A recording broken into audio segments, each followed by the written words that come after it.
menyambut sang surya, bunga bermekaran, alam riang-riang memuji namanya. Semesta bernyanyi karena kasih-Nya, tak berubah sampai selamanya. Puji agunkan namanya. Hanya Tuhanlah yang layak untuk dipuji. Yang layak untuk dipuji. Berkicauan menyambut sang surya, bunga bermekaran, alam riang-riang memuji namanya. Semesta bernyanyi karena kasih-Nya, Tak berubah sampai selamanya. Puji agunkan namanya.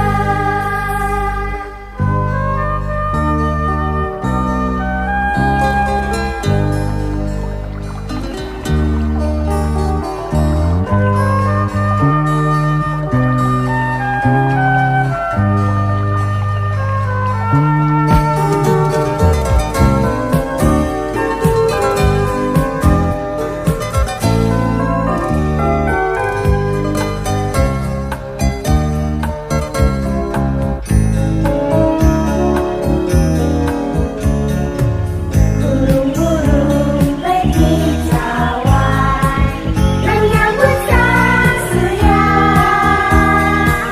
bunga bermekaran, alam riang-riang memuji namanya. semesta bernyanyi karena kasih-Nya, Tak berubah sampai selamanya. Puji agunkan namanya. Semesta bernyanyi, puji Tuhan. Puji Tuhan. Tak berubah sampai selamanya. Puji agunkan namanya. yang layak untuk dipuji. Yang layak untuk dipuji. Semesta bernyanyi karena kasih-Nya, Tak berubah sampai selamanya. Puji agunkan namanya. Semesta bernyanyi, puji Tuhan. Puji Tuhan. Tak berubah sampai selamanya. Puji agunkan namanya. yang layak untuk dipuji. Hanya Tuhanlah yang layak untuk dipuji. Hanya Tuhanlah yang layak untuk dipuji. Hanya Tuhanlah yang layak dipuji.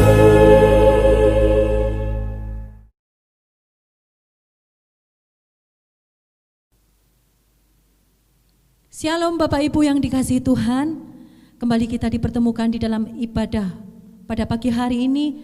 Biarlah setiap kita selalu merindukan Tuhan, sebab Tuhanlah satu-satunya sumber kehidupan kita. Mari kita siapkan hati dan hidup kita untuk memuji dan menyembah Tuhan. Mari sama-sama kita bersatu di dalam doa. Tuhan Yesus, kami bersyukur pagi hari ini atas setiap pemeliharaan Tuhan atas hidup kami Tuhan.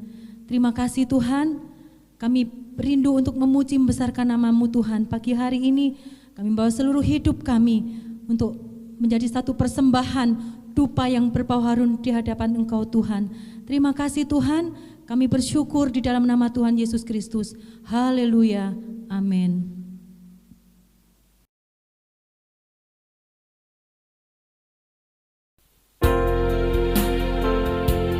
Terima kasih buat setiap kesempatan yang Tuhan beri dalam hidup kami Tuhan.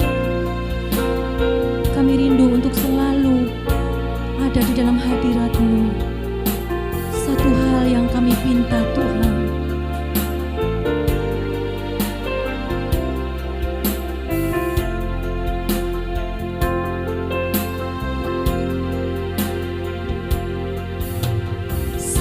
Satu hal yang ku rindu, berdiam di dalam rumah-Mu. Satu hal yang ku pinta, menikmati bait-Mu Tuhan. Lebih baik satu hari di pelataran-Mu daripada 1000 hari di tempat lain.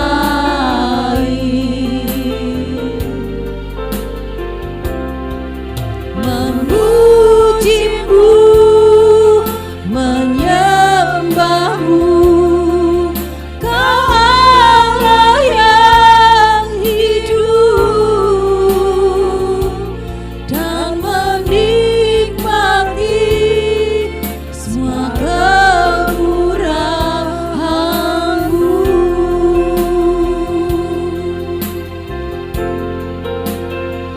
Terima kasih Tuhan.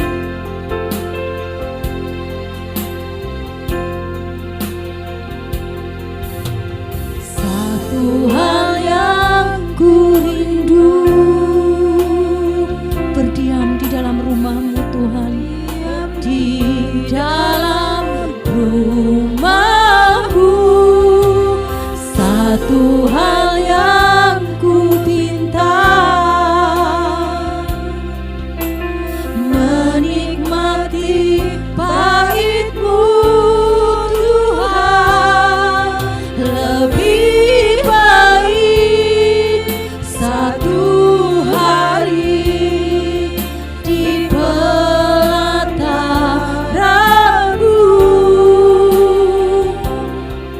daripada 1000 hari di tempat lain.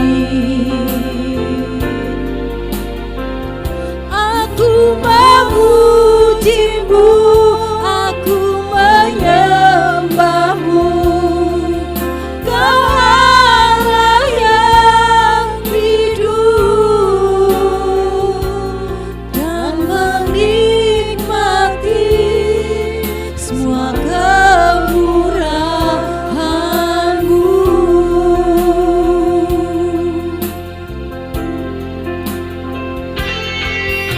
Bawa hidup kami untuk semakin melekat erat dengan-Mu Tuhan. Sebab hanya di dalam Engkau kekuatan kami Tuhan. Hanya di dalam Engkau sukacita kami Tuhan. Dan biarlah kami boleh menikmati keindahan bersama-Mu Tuhan. Lebih baik satu hari di pelataran-Mu daripada 1000 hari di tempat lain.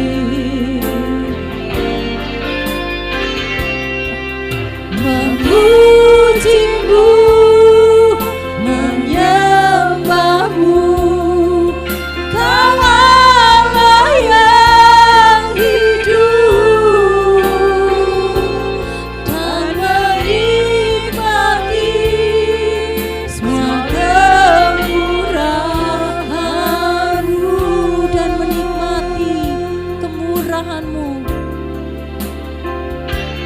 dan menikmati semua kemurahan-Mu, dan menikmati Tuhan, dan menikmati semua kemurahan-Mu.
Sewaktu menyembah tadi, saya diperlihatkan Tuhan bahwa di ruangan ini ada terang yang begitu menyinari tempat ini, begitu terang sekali.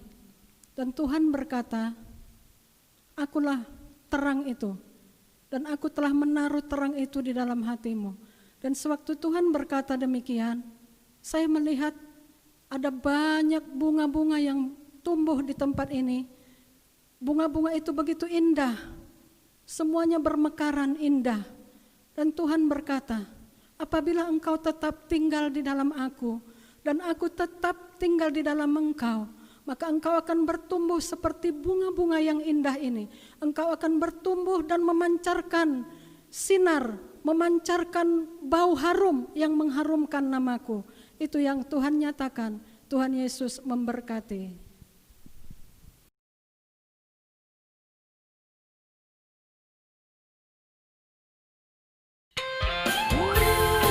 Tuhan sedang mencari orang-orang yang siap dibangun di atas dasar iman yang teguh. Jangan lelah untuk bekerja di ladang Tuhan. Haleluya. Mari sama-sama kita agungkan Dia, Yesus, Tuhan di atas segala Tuhan. Haleluya.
Shalom, selamat pagi untuk kita sekalian yang dikasihi oleh Tuhan dan diberkati oleh Tuhan.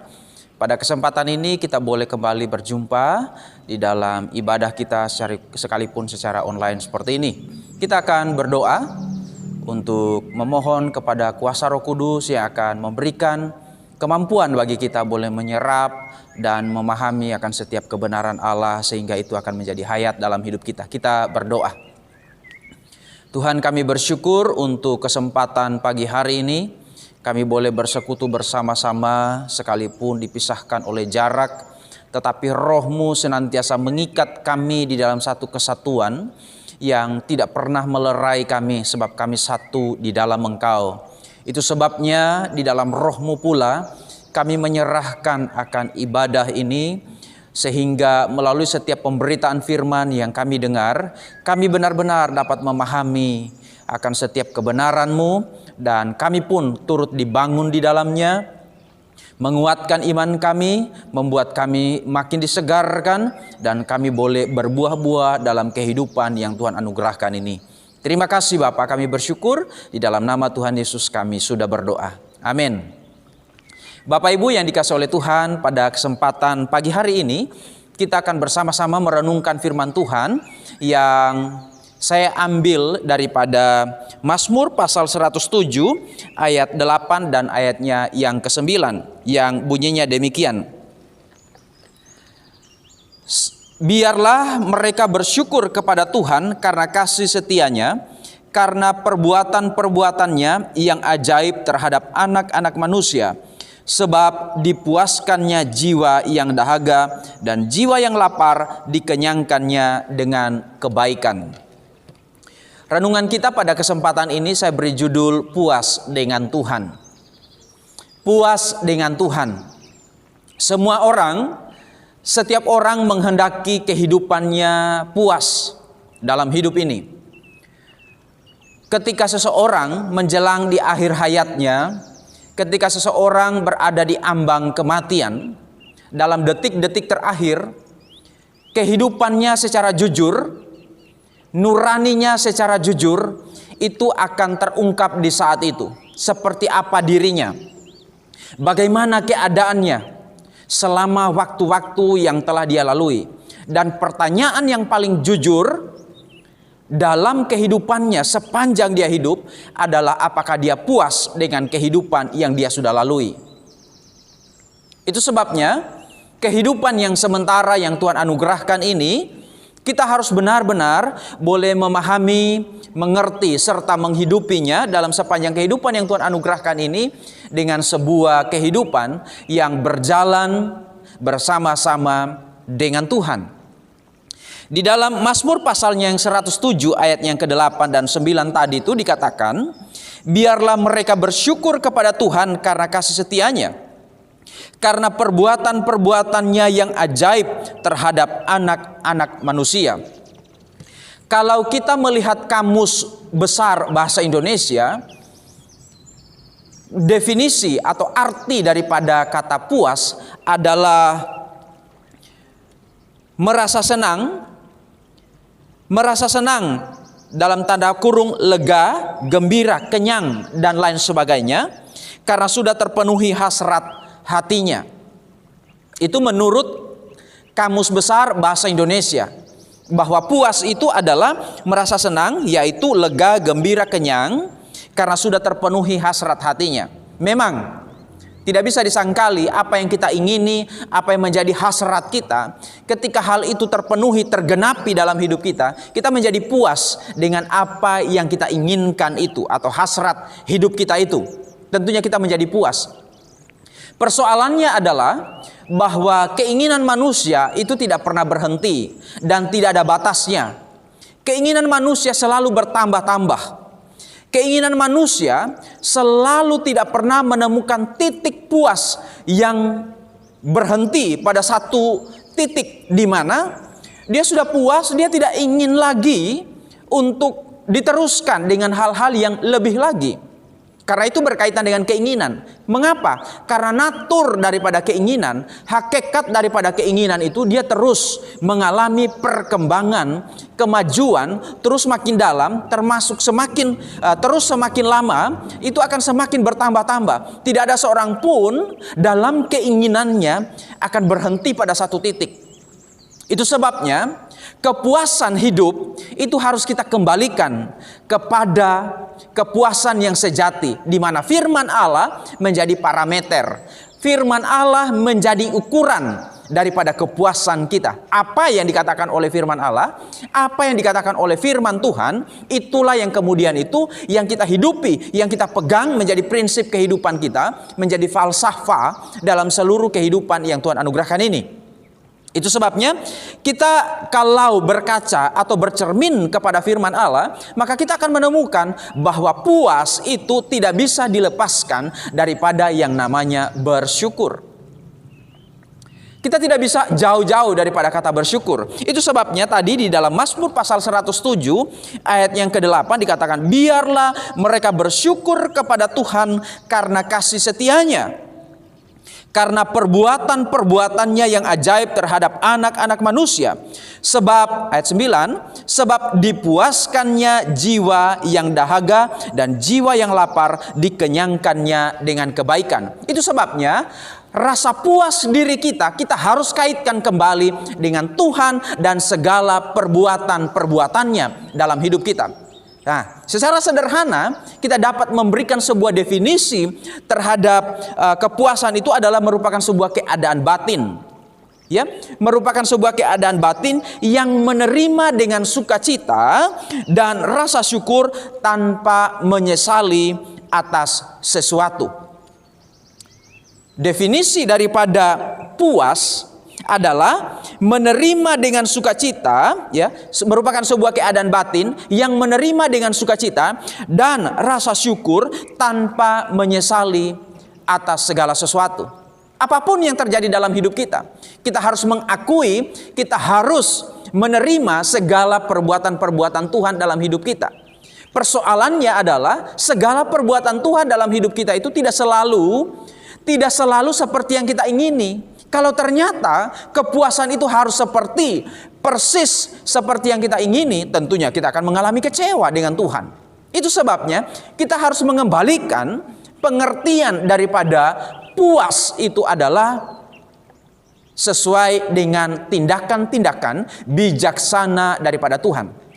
Nah, Bapak Ibu yang dikasihi oleh Tuhan, kita harus kembali kepada sejak awal daripada manusia diciptakan. Sebelum manusia jatuh di dalam dosa, kita sudah tahu bagaimana kisah dan ceritanya di dalam kitab Kejadian pasal yang pertama, bagaimana manusia yaitu Adam dan Hawa itu diciptakan oleh Tuhan. Sesudah itu dia di pasal pertama, pasal kedua, pasal yang ketiga, di sana kita menemukan bagaimana kehidupan manusia yang pertama yaitu Adam dan Hawa. Lalu Allah mengatakan kepada manusia itu yaitu Adam, setelah segala sesuatunya diciptakan oleh Allah sejak dari hari pertama sampai hari yang ke-6. Sesudah Allah menyelesaikan akan segala pekerjaannya dan Tuhan pun menciptakan manusia itu, lalu Tuhan memberikan perintah kepada manusia. Seluruh buah daripada pohon-pohon yang ada di taman ini boleh kamu makan buahnya dengan bebas. Perhatikan, Tuhan memberikan kebebasan kepada manusia. Tuhan memberikan kebebasan kepada Adam untuk boleh makan setiap buah daripada pohon yang ada di Taman Eden. Taman di mana Tuhan menaruh dan menempatkan manusia pada waktu itu. Lalu Tuhan melanjutkan dengan sebuah perintah. Tetapi pohon yang ada di tengah-tengah taman ini, yaitu pohon pengetahuan yang baik dan yang jahat, itu tidak boleh kamu makan. Merabanya pun itu tidak boleh. Pada waktu kamu makan, kamu mati. Itu yang diberikan oleh Tuhan, perintah yang diberikan oleh Tuhan kepada Adam pada waktu itu. Tentu kita sudah tahu bagaimana kisahnya setelah mereka jatuh, setelah diperdaya oleh iblis, yaitu si ular yang cerdik itu, yang licik itu. Dia memperdaya Hawa, lalu kemudian itu mengajak dia untuk makan akan buah yang dilarang oleh Tuhan. Perhatikan di sini bahwa di sana kita melihat bahwa si ular itu memperdaya daripada Hawa. Dia katakan, sesungguhnya pada waktu kamu makan akan buah itu kamu tidak mati. Kamu akan menjadi sama seperti Tuhan. Kamu mengerti akan manakah yang baik dan yang jahat. Pertama-tama kita melihat kenapa pohon itu namanya pohon pengetahuan yang baik dan yang jahat. Nama pohon itu adalah pohon pengetahuan yang baik dan yang jahat. Kenapa Tuhan memberi nama kepada pohon itu? Sementara di dalam Alkitab kita tidak melihat pohon-pohon yang lain, Tuhan sendiri yang memberi nama. Di sini kita melihat bahwa Tuhan sendiri yang memberikan nama terhadap pohon itu, yaitu pohon pengetahuan yang baik dan yang jahat. Berarti Tuhan memberikan kebebasan pilihan kepada manusia itu untuk sebenarnya yang baik dan yang jahat harusnya ditentukan oleh Tuhan. Tuhan sendiri yang menentukan yang baik dan yang jahat, bukan menurut pilihan manusia. Sekalipun manusia itu diberikan kebebasan, diberikan free will kepadanya untuk memilih segala sesuatunya, tetapi pilihannya begitu banyak.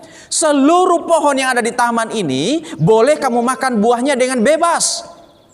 Tetapi pohon pengetahuan yang baik dan yang jahat itu tidak boleh kamu makan buahnya. Meraba pun boleh, tidak boleh. Meraba pun jangan. Karena pada waktu kamu makan, itu kamu mati. Berarti sekarang pemegang tampuk daripada yang menentukan baik dan yang jahat itu adalah Tuhan. Tetapi manusia di dalam kebebasannya, manusia di dalam free will-nya mau menentukan sendiri baik dan yang jahat itu. Manusia mau menentukan baik dan yang jahat. Sehingga ketika manusia melanggar perintah itu, kelihatannya memang dia sedang tidak melawan Tuhan, seolah-olah pelanggarannya adalah sebuah pelanggaran yang biasa. Tapi sebenarnya dia mau menggantikan akan posisi Allah yang sesungguhnya menentukan baik dan yang jahat itu adalah Dia. Sekarang mau digantikan dengan dirinya lah yang berhak untuk menentukan semuanya itu. Sehingga kita harus kembali kepada spirit, di mana ketika awal mulanya Allah menciptakan akan manusia itu, Tuhanlah yang harus menentukan segala-galanya. Tuhanlah yang harus menentukan semuanya dalam hidup ini. Sehingga setiap orang percaya dipanggil untuk hidup sesuai dengan apa yang menjadi mau Tuhan. Baik dan yang jahat, buruk dan benar, itu harus Tuhan yang menentukan. Sehingga ketika kita belajar daripada firman Allah, di sana kita menemukan tokoh-tokoh Alkitab. Ada tokoh-tokoh yang tidak mendengarkan suara Tuhan. Mereka tidak mengindahkan akan Tuhan. Tetapi ada Daud yang selalu bertanya kepada Tuhan, dan dia adalah salah satu tokoh yang dikenal oleh Tuhan. Kenapa? Karena dia selalu bertanya kepada Tuhan. Sehingga orang yang percaya pun dipanggil. Setiap kita dipanggil untuk hidup menurut apa yang menjadi apa kata Tuhan. Apa yang Tuhan katakan itu yang harus kita hidupi. Bukan menurut bijaksana kita. Bijaksana kita memang kita bisa menentukan baik dan yang jahat. Tetapi apakah itu benar di hadapan Allah? Apakah itu benar di hadapan Allah? Itu sebabnya kita selalu diingatkan oleh firman Allah bahwa Tuhanlah penguasa, Tuhanlah yang berdaulat sepenuhnya dalam hidup kita. Betapapun bijaksananya kelihatannya, bijaksana yang kita ambil, keputusan yang kita ambil dengan kalkulasi yang begitu tepat dan akurat, presisinya begitu tepat. Tetapi itu tidak atau belum tentu sesuai dengan apa yang ada di hati Tuhan. Sehingga kita harus selalu bertanya kepada Tuhan atas apa yang menjadi kehendaknya dalam hidup ini. Bapak Ibu yang dikasihi oleh Tuhan, kita melihat di sini sebenarnya bahwa Tuhan ketika Tuhan merancang kehidupan kita sejak dari Taman Eden, manusia itu dicipta, Dia ingin supaya manusia itu hidup di dalam kekudusannya, hidup di dalam sukacita yang abadi bersama-sama dengan Dia, hidup bersama-sama di dalam damai sejahtera dengan Dia, di dalam persekutuan yang intim dengan Dia. Tetapi Dosa telah merusak semuanya. Pelanggaran Adam dan Hawa itu telah merusak semuanya. Sehingga yang baik atau yang benar, yang menurut Allah itu telah diinterupsi, telah diintervensi oleh pikiran manusia yang sudah turut jatuh. Pikiran manusia, emosi manusia, seluruh apa yang ada dalam diri manusia tanpa terkecuali, seluruhnya telah terdistorsi, telah menyeleweng daripada Allah. Itu sebabnya kita harus kembali kepada firman-Nya. Kita percaya firman Allah ini ditulis memang melalui tangan daripada manusia, tetapi sumber inspirasinya yang mewahyukan kepada mereka adalah Roh Kudus, yang mewahyukan kepada mereka adalah Allah itu sendiri. Sehingga mereka bisa menuliskan semuanya itu. Sehingga kita yang hidup di hari ini, kita yang hidup di zaman sekarang ini memperoleh kesempatan untuk belajar akan kehendak Allah ini pun melalui daripada kebenaran firman-Nya. Bapak Ibu yang dikasihi oleh Tuhan, kita melihat di sini itu bahwa penentu daripada benar, baik dan benar, salah dan buruk itu bisa kita pilah ketika kita mengerti akan firman Allah. Bukan hanya yang bersifat kalimat-kalimat yang secara langsung.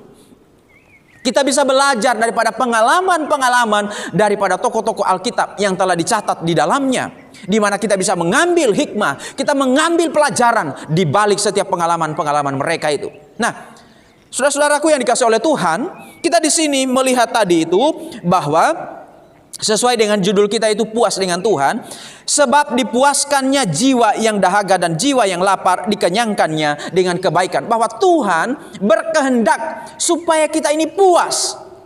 Puas dalam hal apa? Dalam hidup ini. Dalam hidup ini kepuasan kita harus kita gantungkan kepada Allah itu sendiri. Kepuasan kita haruslah kita bawa kembali kepada Tuhan itu sendiri. Karena Dialah sumber satu-satunya kepuasan yang sejati. Segala hal yang kita kejar, segala hal yang ada dalam dunia ini, bukan berarti tidak boleh kita berusaha untuk melakukan segala sesuatunya yang memang mendatangkan kebaikan dan menjadi berkat, bahkan menjadi sarana untuk menumbuhkan iman kita. Tentunya itu harus kita lakukan. Tetapi yang pertama-tama, jangan jadikan media, jangan jadikan sarana menjadi sumber daripada bahagia itu sendiri. Sumber kebahagiaan kita adalah Allah. Memang Tuhan melakukan, Tuhan menggunakan akan agen-agen daripada kebahagiaan yang diberikan itu melalui berbagai macam hal. Ya, melalui berkat secara jasmani yang Tuhan berikan itu mendatangkan sukacita bagi kita. Ada orang-orang yang mengasihi kita, kita boleh dekat dengan mereka dan kita hidup di dalam kasih yang Tuhan karuniakan kepada mereka. Itu merupakan salah satu daripada berkat Allah yang besar yang Tuhan karuniakan, di mana kita boleh puas dengan hidup ini. Itu sebabnya kita harus bertanya dalam hidup ini, apakah saya puas dengan tindakan-tindakan Tuhan? Ataukah saya puas dengan hidup yang Tuhan sudah berikan hari ini? Kalau kita belum puas, kita harus tanya, apakah kepuasan kita ditentukan oleh sebenarnya keinginan kita, ataukah Allah itu sendiri yang menjadi kepuasan kita? Itu sebabnya pemazmur juga mengatakan, dan bergembiralah karena Tuhan. Bagaimana hati dan jiwa kita ini bergembira oleh karena Tuhan. Karena memang Tuhanlah sumber sukacita itu. Tuhanlah sang sumber daripada bahagia yang sejati, yang tidak berubah. Dialah yang menjadi kekuatan kita. Dialah yang menjadi sumber daripada kemampuan diri kita menghadapi segala sesuatu yang sebenarnya dalam pengalaman hidup hari demi hari banyak hal yang tidak sesuai dengan keinginan kita. Tidak sesuai dengan harapan kita. Itu sebabnya bukan karena keinginan kita tercapai dan terpenuhi lalu kita kemudian kita puas.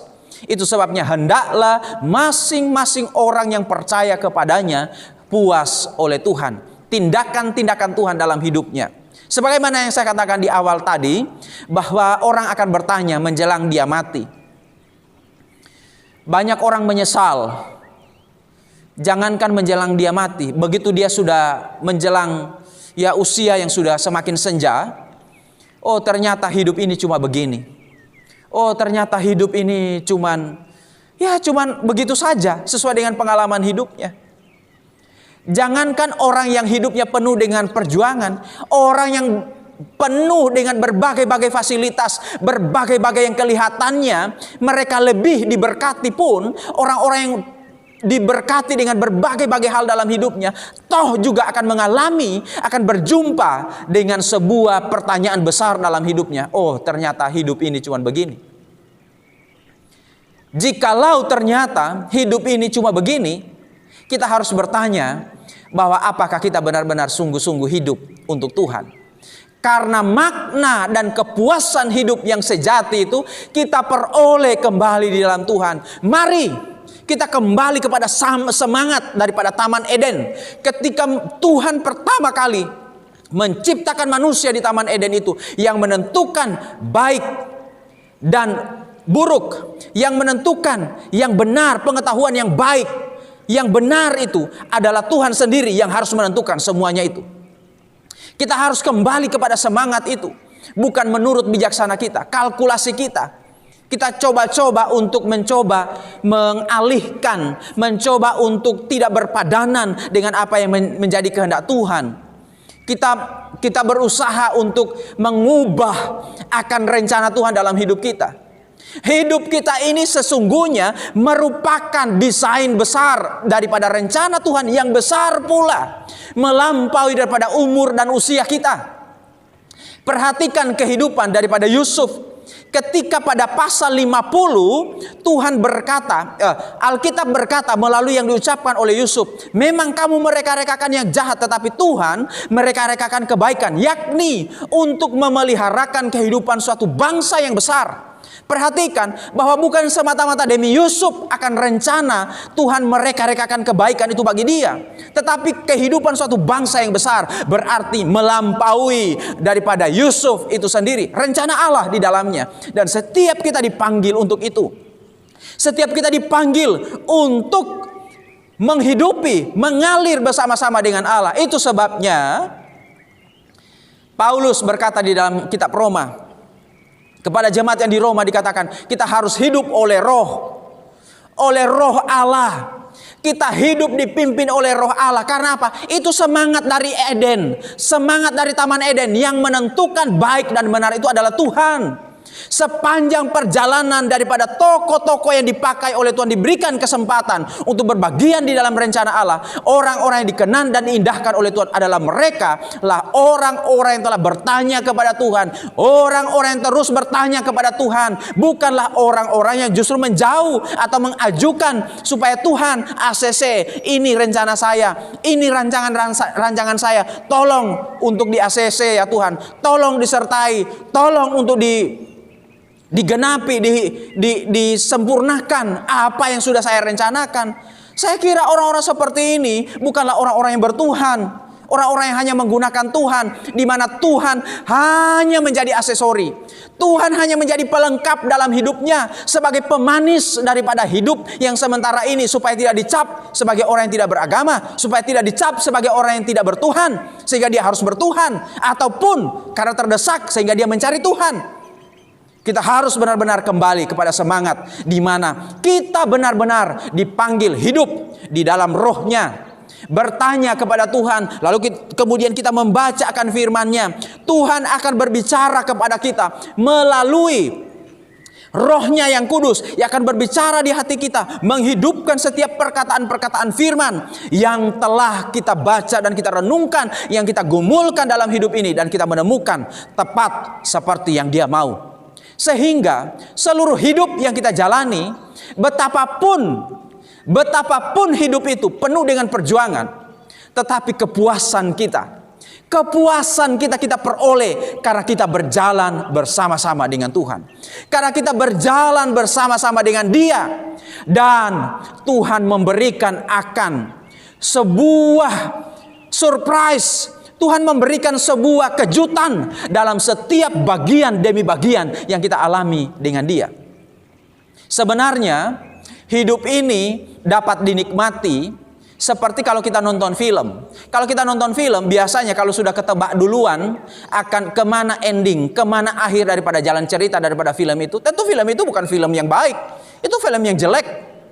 Film yang baik itu secara isi dan alur ceritanya adalah film di mana kita tidak tahu kemana ini ujungnya. Lalu kemudian di babak terakhir daripada film itu baru kita tahu, oh ternyata seperti ini. Kita dibuat kagum, kita dibuat takjub. Ternyata seperti ini. Itu yang disebut dengan seni, tentunya dalam bidang daripada perfilman. Tentunya dalam bidang-bidang yang lain. Itu sebabnya seni hidup yang Tuhan berikan kepada kita. Ada kejutan-kejutan yang Tuhan berikan. Di dalam istilah daripada perfilman disebut dengan plot twist. Plot twist itu merupakan sebuah kejutan yang ditampilkan, yang diberikan oleh film itu, di mana ada kejutan yang membuat semua penontonnya terkesima dan terkagum-kagum melihat hal itu. Dan Tuhan melakukan hal yang sama. Karena apa? Dialah sang perancang agung yang sesungguhnya dalam hidup ini. Dialah sang seniman sejati dalam hidup ini yang merancang kehidupan kita demikian indah, dan kita terkagum-kagum dengan Dia, mendatangkan rasa syukur dalam seluruh kehidupan yang Tuhan anugerahkan ini. Biarlah kehidupan yang Tuhan berikan ini sungguh-sungguh dapat kita nikmati di dalam kekuatan dan kasih setianya yang menambah-nambahkan bagi kita akan betapa limpahnya rasa syukur kita kepada Dia karena melihat betapa agung dan luar biasanya Tuhan. Diberkatilah setiap kita yang mendengarkannya pada saat ini. Tuhan memberkati. Kita berdoa.